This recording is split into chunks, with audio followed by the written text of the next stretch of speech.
நீங்க ஜெபம் பண்ணும்போது என்ன சொல்லணும்? என்ன வார்த்தைகள சொல்லி நான் ஜெபம் பண்ணணும்? அப்படின்னு யோசிச்சு, யோசிச்சு ஜெபம் பண்ற நபராக நீங்க காணப்படுறீங்களா? அல்லது பெரிய, பெரிய வார்த்தைகள் சொன்னா தான் தேவன் இந்த ஜெபத்த கேட்பார். குறைஞ்சது 1 மணி நேரமாவது ஜெபம் பண்ணணும். எல்லார மாதிரியும் என்னால ஜெபிக்க முடியலையே! இப்படி ஃபீல் பண்ணிட்டு இருக்கீங்களா? நம்மள்ல நெறைய பேருக்கு ஜெபத்த பற்றின ஒரு தவறான ஒரு அண்டர்ஸ்டாண்டிங் இருக்கு. பிரேயர்னா அழகான வார்த்தைகள சொல்லி ஜெபம் பண்ணணும். பிரேயர்னா பெரிய ஒரு விஷயம். இப்படின்னு சொல்லி நமக்குள்ள பல ஒரு அண்டர்ஸ்டாண்டிங் தவறான ஒரு அண்டர்ஸ்டாண்டிங் நமக்குள்ளாக காணப்படுது. ஆனா தேவன் எதிர்பார்க்கிறது ஒரே ஒரு விஷயம் தான். ஒரு உண்மையான இருதயம். அதனாலதான் சில பேர் 5 நிமிஷம் ஜெபித்தாலும் தேவனுடைய பிரசன்ஸோட ஜெபிப்பாங்க. சில பேர் 1 மணி நேரம் ஜெபித்தாலும் எதற்காக ஜெபித்தோம் அப்படிங்கிற ஒரு கிளாரிட்டியே இல்லாம அந்த ஜெபத்தை முடித்து செல்றவங்களும் காணப்படுறாங்க. அப்படின்னா டிஃபரன்ஸ் எங்க இருக்கு? இதுதான் இன்று நம்ம டீட்டெயிலா பார்க்க போறோம். இந்த வீடியோல ஒரு 6 சிம்பிளான ஸ்டெப்ஸ் பார்க்க போறோம். எப்படி நம்ம ஜெபம் பண்ணணும், தேவனோட இன்னும் அதிகமா நெருங்குவதற்கும் தேவன் என்னோட பேசணும் அப்படின்னா இந்த ஒரு 6 சிம்பிளான ஸ்டெப்ஸ் நீங்க ஃபாலோ பண்ணுங்க. நிச்சயமா தேவன் உங்களோடு கூட பேசுவார். இந்த ஸ்டெப்ஸை நீங்க தொடர்ந்து கடைபிடிச்சிட்டே வந்தீங்கன்னா நிச்சயமா ஆண்டவர் பேசுவார். நீங்க அதை ஃபீல் பண்ணுவீங்க. நீங்க கண்டிப்பா நிறைய பேருக்கு இதை ஷேர் பண்ணுவீங்க. ஆண்டவர் நிச்சயமா உதவி செய்வார். இதுல சொல்ல போகிற ஒவ்வொரு ஸ்டெப்ஸும் ரொம்ப இம்பார்ட்டன்ட் ஆனது. ஒவ்வொரு ஸ்டெப்புக்கும் ஒவ்வொரு ஃபவுண்டேஷனா காணப்படுது. அதனால இதை நீங்க தொடர்ந்து பாருங்க. ஒரு ஸ்டெப்பை ஸ்கிப் பண்ணி இன்னொன்னு பார்க்கலாம் அப்படின்னு பார்த்தா அது கரெக்டா இருக்காது. ஸோ தொடர்ந்து பார்த்துட்டே வாங்க. நிச்சயமா ஆண்டவர் நீங்க இதை ஃபாலோ பண்ணும்போது உங்களோடு கூட தேவன் நிச்சயமாக பேசுவார்.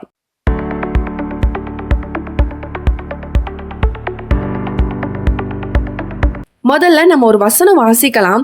எரேமியா 29ஆம் அதிகாரம் 13ஆம் வசனத்துல சொல்லப்பட்டிருக்கு, உங்கள் முழு இருதயத்தோடும் என்னை தேடினீர்கள் ஆனால் என்னை தேடுகையில் கண்டுபிடிப்பீர்கள் அப்படின்னு சொல்லி இந்த வசனம் சொல்லப்பட்டிருக்கு.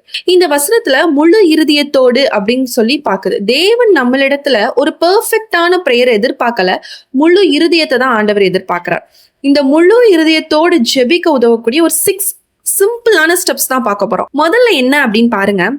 பாவ மன்னிப்போடு நம்ம ஜெபத்தை ஸ்டார்ட் பண்ணணும். ஏன்னா ஒரு மனுஷன் நம்ம எல்லாருமே ஒரு நாள்ல தவறு செய்யாம இருக்க மாட்டோம். ஏதாவது ஒரு வகையில பொய் சொல்லுவோம். ஏதோ ஒரு சிந்தனையில பெருமை வந்திருக்கும். சில பேரை பார்த்து சில வார்த்தைகள் நம்ம பேசியிருப்போம், கமெண்ட்ஸ் கொடுத்துருப்போம்.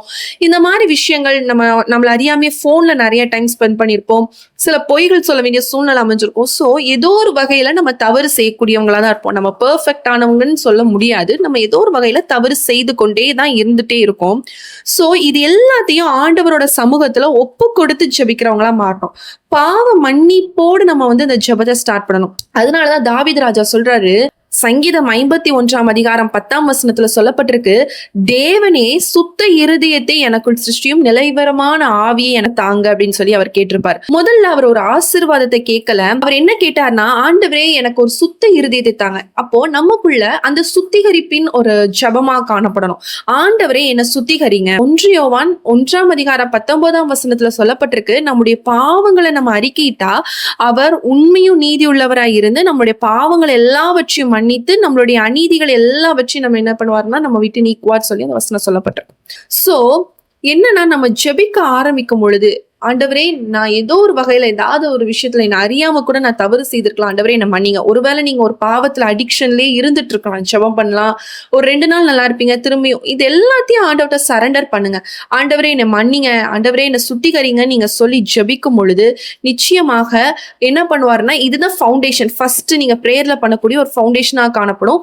இதை கண்டிப்பா நீங்க ஃபாலோ பண்ணணும். செகண்ட் ஸ்டெப் பாத்தீங்க அப்படின்னா, உணர்வுள்ள இருதயத்தோடு ஜெபிக்கணும்.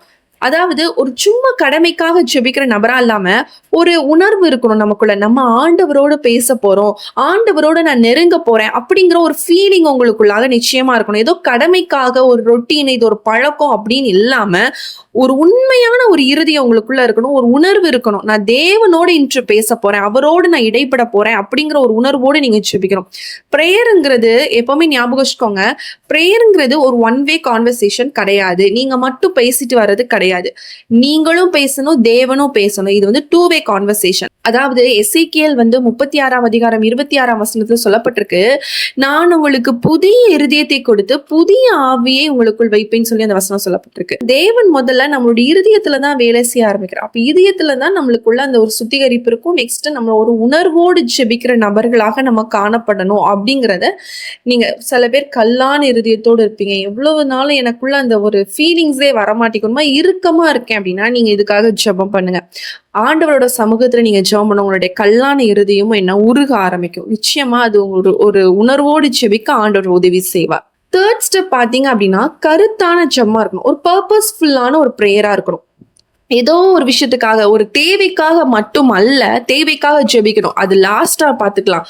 ஃபர்ஸ்ட் நீங்களும் ஆண்டவரும் ஒரு ரிலேஷன்ஷிப் வரணும். ஆண்டவர் உங்க கூட பேசணும் அப்படின்னா உங்களுடைய ஜெபம் கருத்துள்ள ஜெபமாக காணப்படணும். எலியாவை பாருங்க, அவர் கருத்தாய் ஜெபம் பண்ணினார் சொல்லி அந்த வசனத்துல வந்து சொல்லப்பட்டிருக்கும். அப்போ இன்று நம்ம கருத்தாய் ஜெபிக்கிறோமா அப்படிங்கிறதும் நம்ம வந்து ரொம்ப யோசிக்க வேண்டிய ஒரு விஷயமா காணப்படுது. நீதிமான் செய்யும் ஊக்கமான ஜெபம் ரொம்ப வல்லமை உள்ளது அப்படின்னு சொல்லி பார்க்கிறோம். அப்போ ஊக்கமான ஜெபமாக நம்மளுடைய ஜெபம் காணப்படணும் அப்படிங்கறத ஆண்டவர் எதிர்பார்க்கிறார். ஆண்டவர் என்னோடு கூட பேசணும் அப்படின்னா அந்த ஒரு ஃபர்ஸ்ட் சொன்ன மாதிரி சுத்திகரிப்பு இருக்கணும், செகண்ட் சொன்ன மாதிரி ஒரு உணர்வோடு ஜெபிக்கணும், 3வது கருத்தா ஜெபிக்கும் பொழுது நிச்சயமாக ஆண்டவர் உங்களோடு கூட பேசுவார். 4வதா பாத்தீங்க அப்படின்னா வசனத்தை அறிக்கையிட்டு நம்ம ஜெபிக்கணும். நிறைய பேர் நம்ம இந்த இடத்துலதான் மிஸ் பண்ணுவோம். ஏன்னா நம்மளுக்கு வந்து இந்த விஷயத்த அப்படியே மறந்துடுவோம், ஸ்கிப் பண்ணிடுவோம். இப்படி நம்ம ஜெபிக்கவும் மாட்டோம். ஆனா ஆண்டவர் விரும்புறதுனா உங்களுக்கு கொடுத்த வாக்குத்தத்தங்கள் ஒவ்வொன்றையும் நீங்க சொல்லி சொல்லி நீங்க ஜெபிக்கும் பொழுது அந்த வார்த்தைகள் ஒவ்வொன்றுக்கும் என்ன இருக்கு, வசனத்துல என்ன பட்டிருக்குன்னா வார்த்தை ஒவ்வொன்றுக்கும் ஜீவன் இருக்கிறது, வல்லமை இருக்கிறது. அப்ப அந்த வார்த்தை உங்களுடைய வாழ்க்கையில கிரியை செய்யணும்னா நீங்க உங்க வாயினால அறிக்கை பண்ணணும் அப்படிங்கறது ஆண்டவர் வந்து எதிர்பார்க்கிறார்.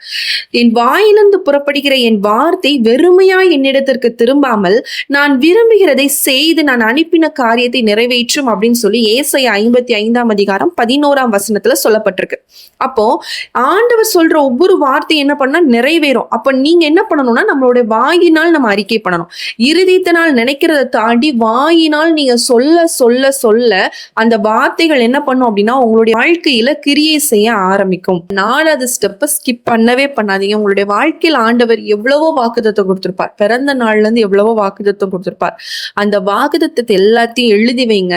ஞாபகம் இருக்கிற வாக்குத்தத்தங்களை சொல்லுங்க. மறந்துட்டா அந்த டைரியை ஓபன் பண்ணி சொன்ன ஆண்டவரே எனக்கு இந்த வாக்குத்தத்தை கொடுத்திருக்கிறீங்க, என்னுடைய வாழ்க்கையில இதை நீங்க நிறைவேற்ற போறீங்க, அதற்காக உமக்கு நன்றி செலுத்துகிறேன் அப்படின்னு சொல்லி ஒவ்வொரு வார்த்தையா டிக்ளரேஷன் பண்ண ஆரம்பிக்க நிச்சயமா தேவன் உங்களோடு கூட பேச ஆரம்பிப்பார். 5வது ஸ்டெப் என்ன அப்படின்னா அந்நிய பாஷையில நிரம்பி நீங்க ஜெபிக்கணும்.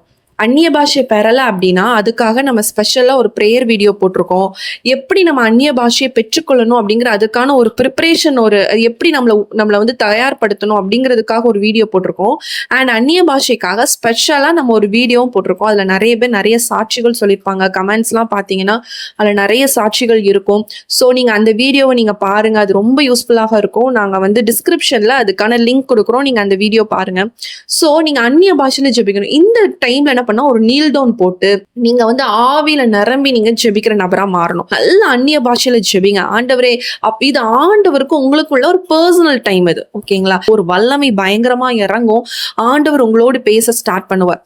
நிச்சயமா ஆண்டவர் நிச்சயமா பேசுவார். ஒருவேளை நீங்க பெறலன்னா கண்டிப்பா அந்த வீடியோ பாருங்க. ஆண்டவர் இன்றைக்கே உங்களுக்கு அது அந்த அந்நிய பாஷையின் வரத்தை ஆண்டவர் கொடுப்பார். அந்நிய பாஷையில் பேசுகிறவன் மனுஷனிடத்தில் அல்ல தேவனிடத்தில் பேசுகிறான் வசனம் சொல்லப்பட்டிருக்கு. அப்போ நீங்க அந்நிய பாஷையில ஜெபிக்க நீங்க வந்து மனுஷங்க இடத்துல பேசல, தேவனிடத்துல பேசுறீங்க அப்படிங்கறத உணர்ந்து நீங்க ஜெபிக்கும் பொழுது ஆண்டவர் நிச்சயமாக உங்களோடு கூட இடைப்படுவார். அடுத்ததா பாத்தீங்கன்னா இது ரொம்ப ரொம்ப முக்கியமானது. லாஸ்டா பாத்தீங்க அப்படின்னா விண்ணப்ப ஜெபமா காணப்படணும். நம்மளுடைய வாழ்க்கையில நிறைய தேவைகள் இருக்கும். குடும்பமா இருக்கட்டும், வேலையில இருக்கட்டும், ஒரு பிசினஸ்ல இருக்கட்டும், ஒரு படிப்புல இருக்கட்டும், ஒரு ஹெல்த்ல இருக்கட்டும், ஒரு மினிஸ்ட்ரியில இருக்கட்டும், அல்லது நம்ம ஜெபிக்கணும் அப்படின்னு சொல்லி நம்ம கிட்ட நிறைய பேர் நம்ம ஜெபத்தை வந்து ஜெபிக்கணும் அப்படின்னு சொல்லி பிரேயர் ரெக்வஸ்டா நம்மகிட்ட நிறைய பேர் கொடுத்திருப்பாங்க. இது எல்லாம் ஆண்டவர் கிட்ட நம்ம கொண்டு வரணும். பிலிப்பியர் 4ஆம் அதிகாரம் 6-7 வசனத்தை சொல்லப்பட்டிருக்கு. எதை குறித்தும் கவலைப்படாமல் எல்லாவற்றையும் குறித்து உங்கள் விண்ணப்பங்களை ஸ்தோத்திரத்தோடு தேவனுக்கு தெரியுங்கள், அப்பொழுது எல்லா புத்திக்கும் மேலான தேவ சமாதானம் உங்கள் இருதயங்களையும் உங்கள் சிந்தனைகளையும் காத்துக்கொள்ளும் அப்படின்னு சொல்லி வசனம் சொல்லப்பட்டிருக்கு. இங்கதான் நம்ம நிறைய பேர் வந்து மிஸ் மிஸ்டேக் பண்றோம். விண்ணப்பம் பண்ணுவோம். ஆண்டவர் விண்ணப்பம் சொல்றாரு. இப்போ நீங்க நிறைய இந்த டைம்ல தான் நீங்க நிறைய விண்ணப்பங்கள்லாம் பண்ணிருவோம்.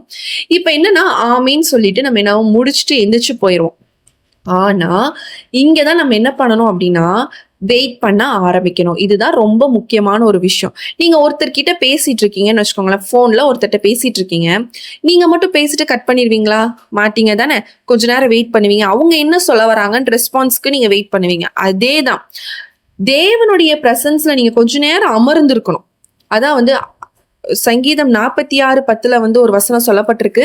நீங்கள் அமர்ந்திருந்து நானே தேவன் என்று அறிந்து கொள்ளுங்கள் அப்படின்னு சொல்லி போட்டிருக்கு. அப்போ அமர்ந்திருக்கணும். அவருடைய சமூகத்துல அமர்ந்திருக்கும் பொழுது நிச்சயமாக ஆண்டவர் உங்களோடு கூட பேச ஆரம்பிப்பார். இப்பதான் ரொம்ப முக்கியமான ஒரு விஷயம். இப்பதான் நீங்க அமைதலா இருந்துட்டு கொஞ்ச நேரம் வேதாகமத்தை எடுத்து ஓபன் பண்ணி அவசரப்படாம நீங்க ஒவ்வொரு வார்த்தையா நீங்க வாசிக்கும் பொழுது தியானிக்கும் போது தேவ ஆவியானவர் உங்களோடு கூட பேச ஆரம்பிப்பார். ஒரு வசனத்தை திடீர்னு ஹைலைட் பண்ணி காமிப்பார். ஒரு கேள்விக்கு உங்களுக்கு பதில் கிடைக்கலாம். உங்க வாழ்க்கையில ஒரு டெசிஷன் எடுக்கணும்னு நீங்க நினைச்சிட்டு இருப்பீங்க. அன்று அந்த வார்த்தையின் மூலமா ஆண்டவர் அந்த டெசிஷனுக்கு ஒரு பதிலை கொடுப்பார்.